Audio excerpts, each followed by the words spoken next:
Hello everyone and all fairy tale creatures. Long time no see.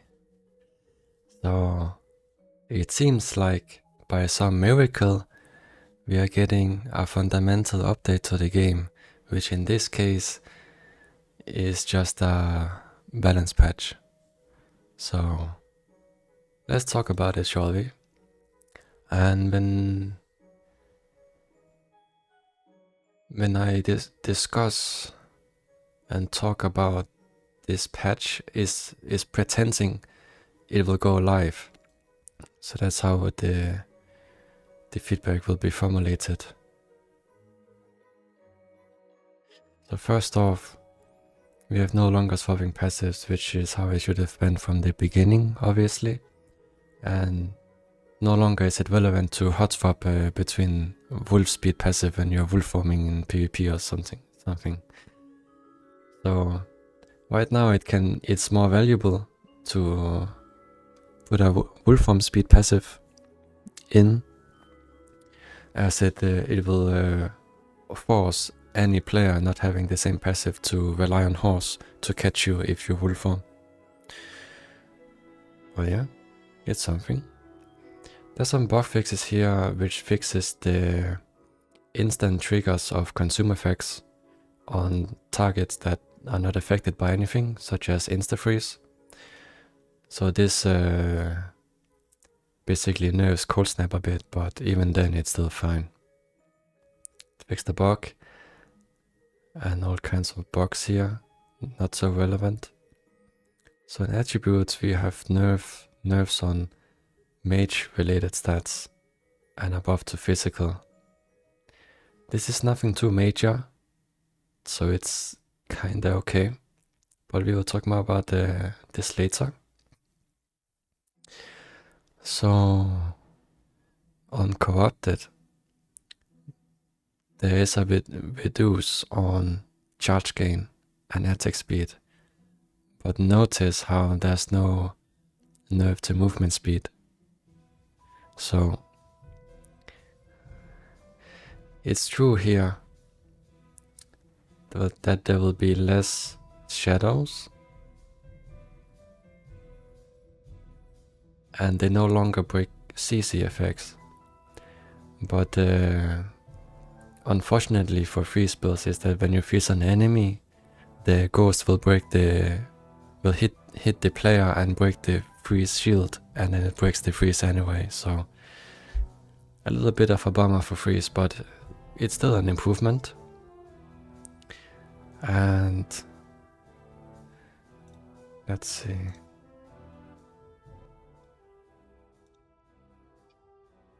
And then this is a very good nerf, splash damage. And no longer can it make corrupted players escape from CCs, which it did used to do all the time. The thing that disappoints me here is that the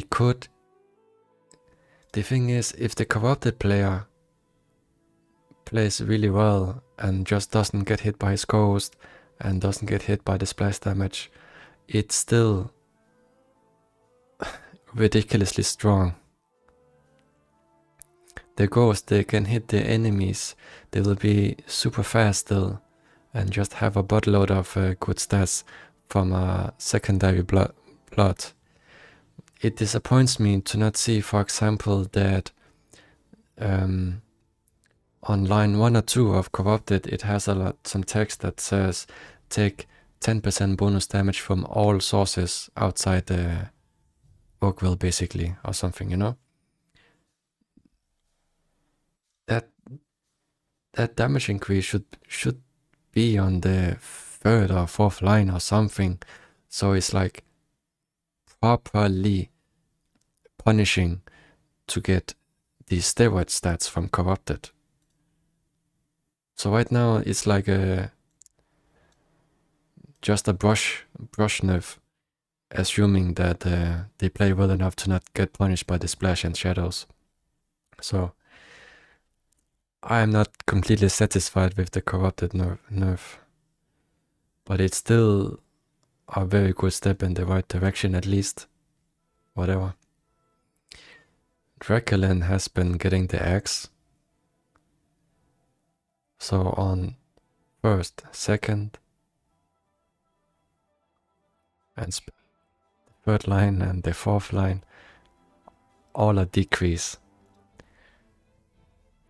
So yeah, next, Scholar, also a decrease, but not as heavy as Scholar Blood, Draculin. When it comes to Brute here, it is very sad to watch this. This 20% to 15% is it feels like pretending to do something about Brute Blood instead of actually doing something. This is not gonna change anything from how strong Brute Blood is. And then here Warrior Blood is just getting really good buffs, and the dash hit from Warrior will be very interesting now. And then Renewing Flames nerf basically nerfs Chaos Barrier and Void players mostly. They also nerfed Chill Weave 15%, but for me this is like a brushing nerf, because you don't use Chill Weave for the AoE damage the damage it does when you break freezes. You use it because it's absolutely broken to constantly reapply chill every time they get out of freezes from you. This is the reason Frostbat is broken. But here we are. The fundamental of chill remains the same, and that's why it's still very strong. There's a nerf on Dark Enchantment. It's decent, I guess, fine. No big deal. Nobody cares about this one. Overpower increase, fine. More buffs for Warrior. This one is interesting. But sadly it's not the meta to use skeletons or agony skeletons.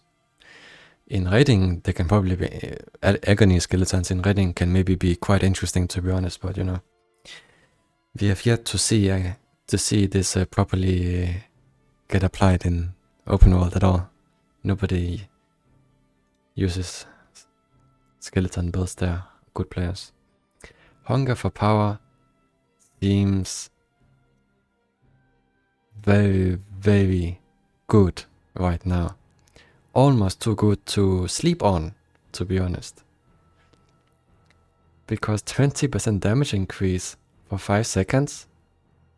That might be too rough. I don't know.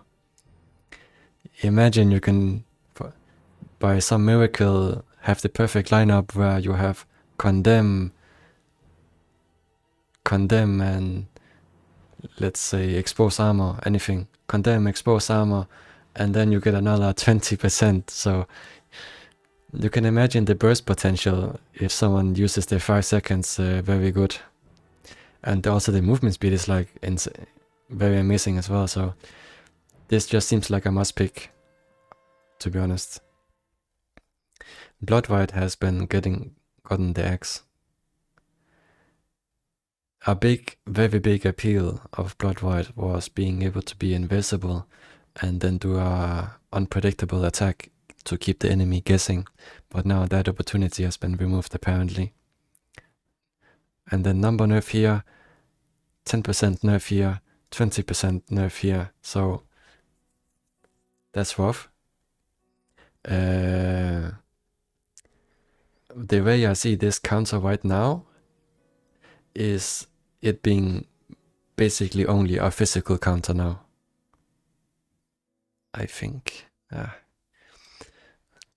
Like you might drop the invisible pick completely and then just take something else and then just do your predictable easy physical damage while visible but immaterial. Yeah. Polarity and void here. Or on the mage department, there has been like a trio of problems, like spells. It was polarity, void, and frostbite.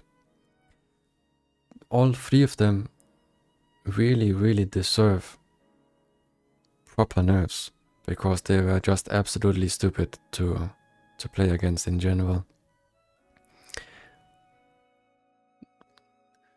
Polarity had 2 charges, and for some reason someone thought it was okay to have 8-second cooldown on that. That was awful. So now we get like a measly 1 second, fine. And then more punishment here to fake polarity spam. Fake casted as in spam. And increase cast time because it was ridiculously fast to cast. One of the most annoying things by polarity by far is that it did everything at once, be it utility, offense, defense, anything. Because in melee range you would cast polarity and then just cancel your opponent, and each polarity cast in that melee range would do 150% damage, which is just crazy. And then it can save yourself, it can save teammates, and then everything. But what is really brutal from polarity is the heavy snare. Every time you get shifted, you got heavily snared, which just felt draining to get messed up by. It's a bit disappointing nothing happened to the snare, because that was one of the basically. There were 2 main problems. Uptime, how much it could be spammed for what it did, and snares. And nothing happened to snares, so a little bit disappointing here. Void, just a big list of reduce on numbers. This will this is okay. It's kinda harsh, but nobody likes void spam. It's just not enjoyable in general. It has too much uptime, and then the flames on the ground triggers Draculin so much, and it cancels animations. Just annoying. So this makes it more playable for enemies when it's a bit slower to use. Mistrance is going down to 1.2 seconds. And the thing is, 1.2 seconds, the main appeal for the fear is being able to true combo with something after teleporting. With 1.2 seconds, you can't even Reaper Q after fear. It's fine for me if you cannot spear Q after fear, because that was super annoying in general. But if Reaper Q can be like acceptable at least, but now you can't even Reaper Q. So what it boils down to now is that if you use this 1.2 second fear, then the optimal way to use it is playing around artifact dagger Q. So what you do is, in the perfect world, you do an artifact dagger Q and then you hit for maybe 300 damage or 400 damage, I don't know. You can do crazy damage with that stuff. And then they trigger your mistrance, you teleport in like mid-range somewhere in a good position, and then just Q again for another 300 damage. Boom, GG. So that's how mistrance can be more used now. I mentioned the trio spell problem, and here's the third, Frostbat. It got an 8% damage nerf. This is very disappointing, because of course Frostbat dealt crazy damage, but what also was the problem of Frostbat was the extreme cast speed and travel speed and range. And then how stupid it is to just, how easy it is to cancel spam, faking with it, because there's not proper punishment for doing that. It's so fast, and you don't move so slow doing it and all that stuff because it's fast. So it's very disappointing to see that they didn't do anything about the speed from Frostbite, how fast it is to use it. But at least they nerf some damage, so whatever. But there's no logic nerfing Polarity and Void so hard and then just brushing Frostbite. Makes zero sense. Shadowbolt has got more damage. 20% more damage only. Yeah. Volley got more damage. Which is fine, I guess. Almost nobody uses volley anyway, so we have Fountain here. Just an increase, buff here, Sanguine Coil, buffs. This, I don't think this is enough to have proper impact in open world, but yeah. Carrion Swarm. They made like a recast functionality for some reason. Increase hitbox, buff, velocity. So these are spells anyway that are basically not properly usable in open world at all. Because if you use these in raiding, you can just uninstall the game. If you use this in open world, there's too many factors where the usage of these spells get like fucked. Because you need spells that can thrive even when there's like PvE around and all that stuff.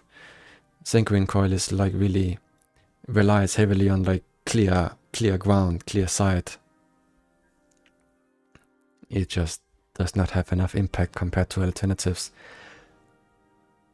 Frostbite will always have 10 times bigger impact than Sanguine Coil, for example, in general.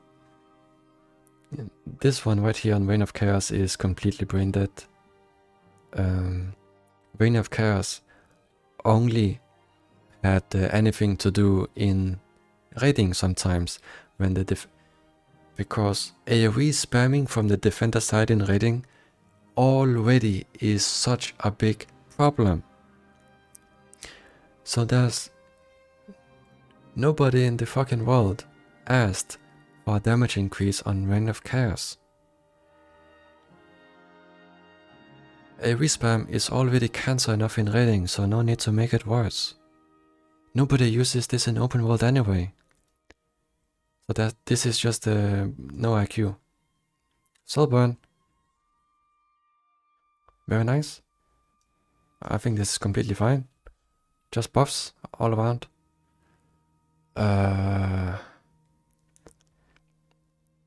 It can still be finicky to use. It can be a bit too sensitive to matchups. It especially has a bad time playing against, for example, Polarity.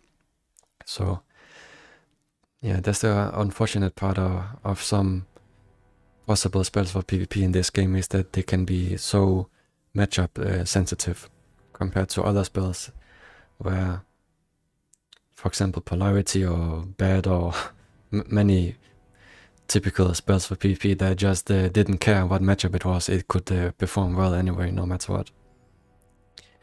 Nobody will use Unholy Chains anyway. It doesn't matter about the pissily iframe removal.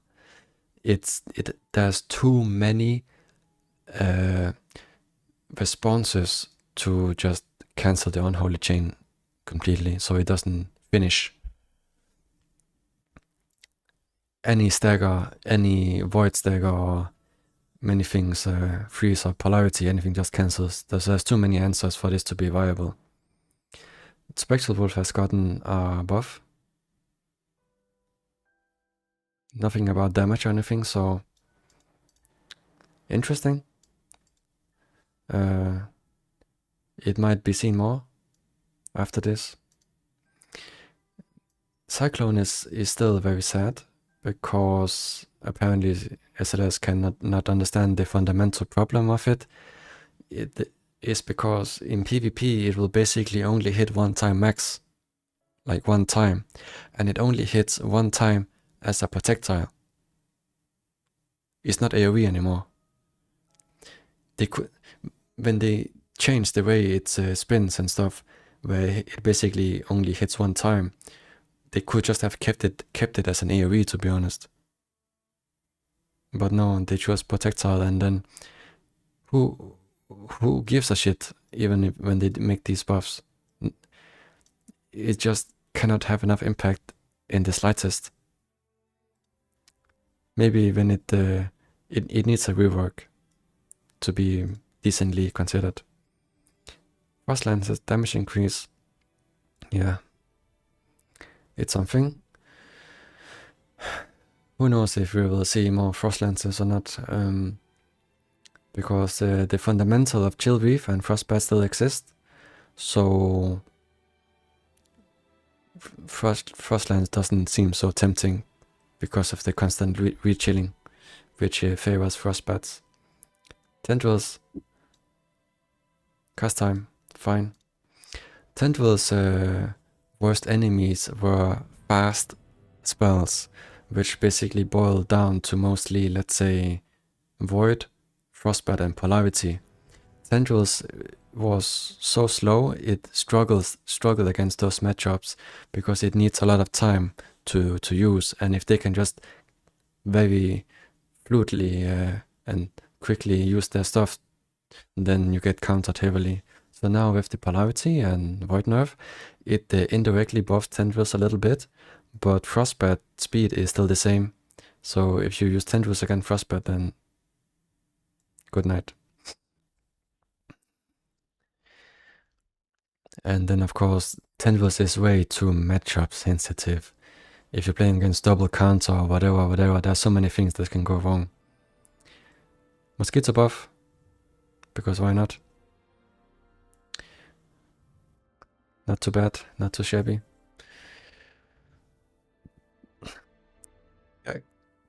Chaos Coating nerf, which was deserved. In general, it just did a bit too much damage, so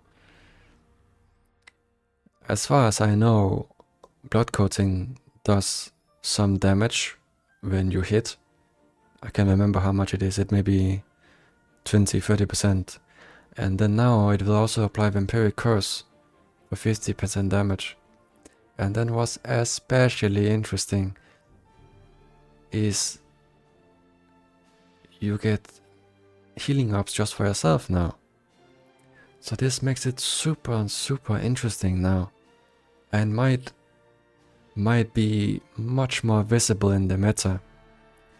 And then this also helps open up Shadowbolt builds, because if you just randomly fight and regularly apply Leech via the Blood Coating, and then just land a CC and a Shadowbolt on a leashed enemy, the Shadowbolt will do close to 300% magic damage, I think, as far as I know. He got 20% more damage this patch.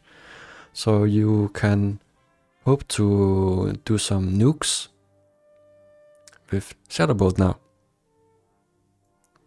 And very nice healing here. And then otherwise it can also just be used for physical leech builds as the standard typical bonobo brain-dead monkey gorilla 0 IQ, just physical auto attack players. Blood dash with consume leech and blood rage and yalla, so yeah. They can have more fun with consume leech effects one way or another. So yeah. And maybe just builds with possibly healing received increase, so they can get more heal up, but yeah. You gotta be careful about healing, because you can spam heal pots like it's nothing. I kind of think there should be some kind of just a little bit or something, like if someone constantly spams heal pots, so they keep regenerating their, let's say, 200 HP lost, it feels a bit stupid. So maybe there should be some kind of diminishing return, so builds that invest into healing from the build itself instead of healing items become more valuable that way and make more sense. So this is E-buff for PvE, more damage to mobs that way, fine. Twinblade has gotten a really nice buff. It now has that functionality, so you do a spin attack when dashing towards the javelin. But it's disappointing to not read from this text if it counts as an AoE or projectile, if it triggers counters or not. So yeah, because sometimes when I use the Twinblade Q and the enemy is in between my Twinblade Q and myself, and he expects the return from Twinblade Q, I would recast my Twinblade Q so it doesn't trigger his counter. But now, if the spin attack triggers counter, then it can be messed up. So yeah, interesting for Twinblade. This one is very vague. I don't think anyone knows what exactly it entails. I don't think it ever deserved something called improved aiming on the E, cast rotation. Like, if it will resemble something more like Sword E, where you can just spin in 360s and until the last millisecond to adjust to just exactly fine-tune your aim, for example with flicks as well. If Twinblade E can do that, it's a bit weird, because Twinblade E is can be very punishing to get hit by and is very fast. It's something you basically need to predict. I don't think you can rely on seeing it and then reacting to it. Like, it's really fast in general, and there can be a lot of chaos in fights. So improved aiming, I'm skeptical why this is relevant. XQ, yeah. This is a big change, guys. So the day I see a good arena player, let's make a shout out to Curse, that is a fan of Axis, as far as I know. The day I see Curse XQ into X auto attacks is the day to uninstall the game, to be honest. That's how bad this is. Controversial. It's rough. Rough one. Claw. Very interesting buffs here to the Claw E. Like, this is a big change. Longbow E. Cast time, fine. And then now it's about static. So the E can consume static when they hit and stun, and then because of the stun it will hit like a second time, but oof, I don't know. I don't think it will become popular because of this, but it will become more fun to use maybe, or more viable, definitely. So for the Q, they changed, like it is more cone focused, firing rate, and then move by default, which is increased on artifacts. So interesting stuff. It can be very fun to bully players when they are against, let's say, a wall maybe, and then they don't have counter. Then it can be very fun to bully them with a pistol Q into the wall or something. Here again, no iframe on E and reduced damage. Yeah, I did not like in arena, for example, when you have good physical stats and everything, to take maybe 300 damage or something sometimes from just because they hit like a stupid recast E on artifact Pistol E, just ridiculous. So now fine. So the thing is, if we pretend this goes live, where Pistol E is no longer iframe,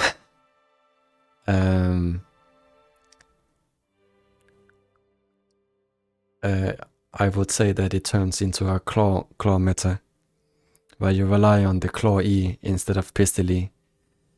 If someone, for example, uses ball lightning, you generally relied on using Pistol E through it to juke it, basically. But now, if you get hit by through the Pistol E, then you rely on claw E instead. So, yeah. And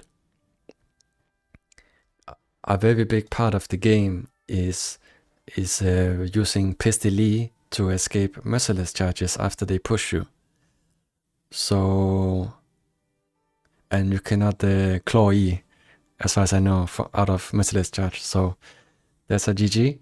And if this goes live, then all in all, it turns into a merciless charge and ice block meta. At least a lot more.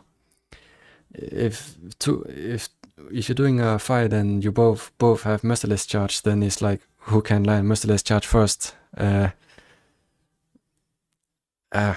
It's finicky. Otherwise, you can just use Aegis more or Ice Block more to either on yourself, or like a teammates can do it on you from the side, so you don't go punished by merciless charges. So the meta, if this happens, the meta will probably focus more on answers to avoid merciless charge punishments. And it's stuff like Aegis, Ice Block, Leap, many, some things. So definitely controversial. You might, if you don't play range at all, really. If I'm playing Frostbat, for example, I don't really care if I have pistols or not, to be honest, because I will not really pistol auto when I have Frostbats instead. So in my case, with Frostbat, I can, for example, easily consider swapping pistols with claws and then just claw instead for all the E iframe needs. I will definitely not recommend relying on Greatsword E, because it's too easy to punish, because they just land where they casted it, and then it's too easy to punish it that way. Crossbow, some buffs and changes. The E here, it says on the artifact that it forks towards nearby enemy hit. The question to have answered is,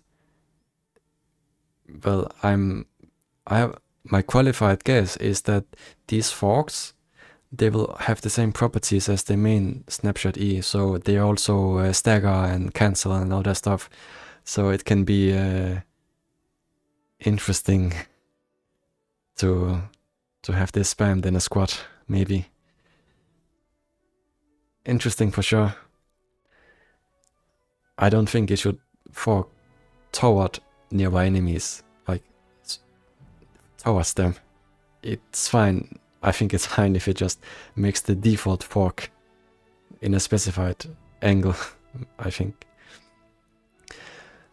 Whip basically only has one problem, and yeah, for me it was basically the speed of the Q is just beyond ridiculous, because even because in my case, for example, the problem was in the game there are some weapon abilities that I call what to call them? Predictabilities. So abilities like Crossbow E, Twin Blade E, Mace E, Axe Q, Whip Q, they were basically abilities that you could comfortably use on enemy players, well knowing they had counter, because consistently they could not see the ability and then react with counter. They had to predict it.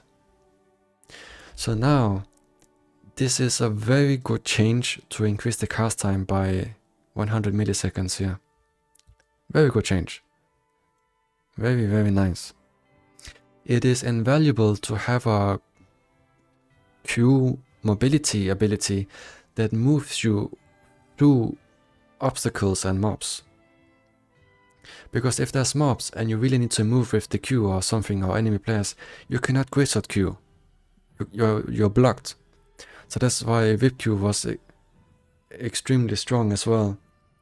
And the speed of Whip Q on top of doing high damage and cancelling, the fact that they cancelled was rough as fuck. And then also its snares is just way too bullshit. And I also don't like a Whip Q also has some stupid unstoppable power. Like you can get hit by things during the Whip Q and you just keep going. Like I've many times Whip Q'd through enemy spear Q stabs and just ignored them and then cancel their spear Q. Where if I try to Twin Blade E and they do one stab on me with spear Q, it stops my Twin Blade E. So I don't know why Whip Q should be special and just ignore that when it already does so much. The E, just a fix, whatever. Damage nerf on triple slash Q, fine. Just fine. Nerf on spear Q.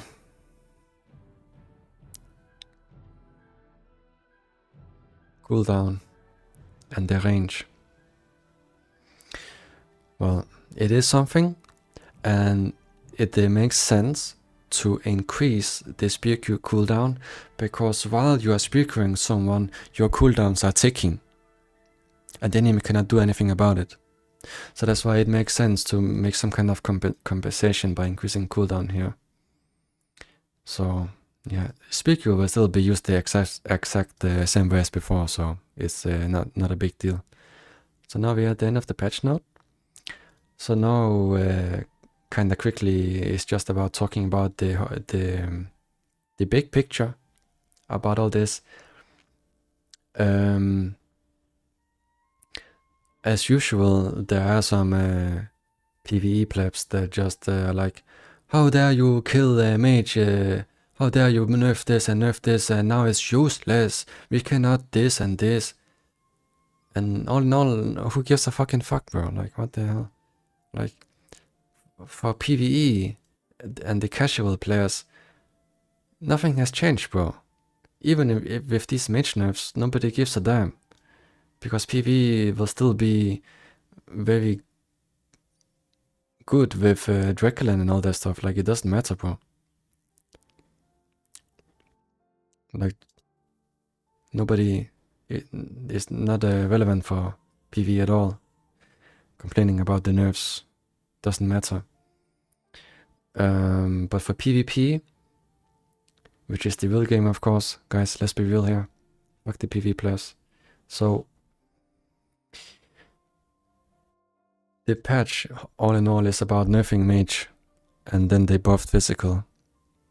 And if this patch goes live, as it is right now, it needs some adjustments. It will definitely be a very dumb idea. The thing is that even right now, before the patch, in endgame, when everybody has their stats, for me, and I've not seen anyone else say that, oh, physical is dominant, or oh, mage spell damage is so dominant. It has just felt like they were fighting on equal grounds, pretty much. The brute players and the mage players stupid booking in their own way. So it's very concerning that corrupt Draculin took this hit.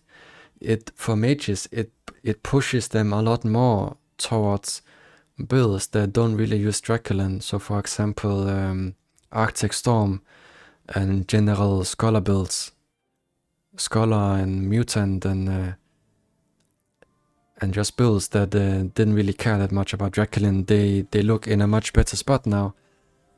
And builds that relied on Draculin took a big hit. The thing is, Draculin taking such a hit, it can be okay. But as it is right now, it's not okay when nothing really has happened in the physical damage department of the game.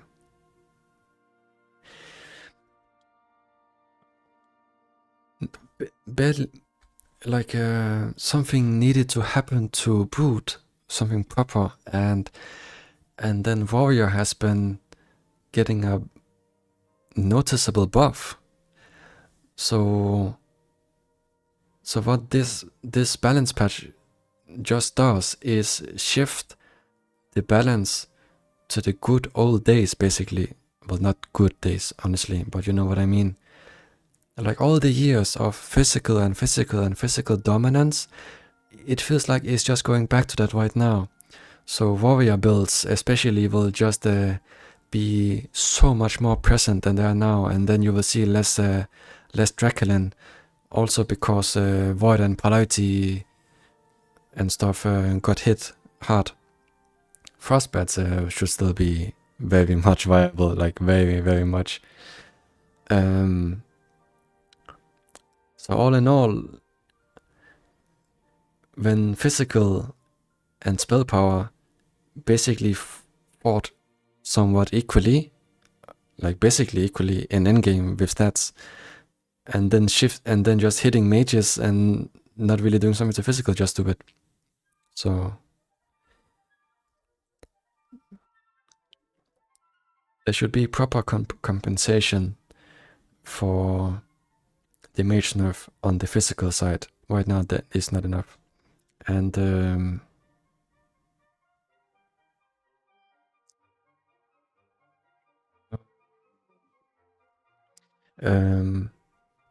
a big problem in the game in general is the fact how when you reach level 74 and then you can just progress towards the tier 3 necklace and then just have a random blue weapon with the spell power increase and spell chance or spell crit on anything you want.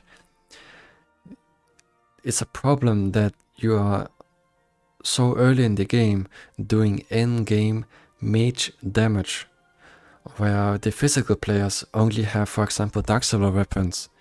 So they need to progress from Dark Silver to Sanguine, and from Sanguine to Purples, and then they need to get the stats on the Purples. So they are so far behind the curve. And then, yeah. So with this balance, it becomes more balanced in the early tier 3 part of open world before you get stats on weapons, because when you were like level 78 with a Draculin and then a secondary blood like Corrupt or Scholar or whatever, you were just dominating everyone. They didn't use the same thing pretty much. So now with the Draculin nerf and all that stuff, then at that part of the game it's more equalized. And then where the real problem happens is at endgame, as mentioned. You get everybody gets their stats, and then physical dominance will be too high in endgame, from what it looks like here. And if there are mage players, it will be a lot more of scholar-related builds, and maybe spells that cannot spell crit, like Arctic Storm, for example. So yeah, and the counters took like a giant hit, so big. You can still use mistrans to, for example, abuse artifact Dagger Q, but otherwise physical players might still use Blood Rite, but in a different way. But otherwise, Cold Snap and Discharge looks in a much better spot now compared to Trance and Blood Rite. And then on the more like mage related side is the barriers. I'm pretty confused why they decided to hit the counter so hard, but not do anything about the barriers. Zero. And the barriers still has that dual line that decreases their cooldown by 0.7 seconds or something per hit taken. So their cooldown uptime can still be really, really high. But the barriers, it feels like the patch says counters are twice as strong as the barriers, but that's just not the case. The barriers are stupidly strong as well. And they are tough because they don't slow down the user, and they can punish you. They can noticeably punish you even if you don't hit their barrier. So I wish to see some barrier nerfs, and I wish to see some proper compensation on the physical side when the spell damage side has been hit so significantly. So yeah, that was my yapping session. Probably a long time has passed, so yeah. Quite something, huh? Well, bye bye guys.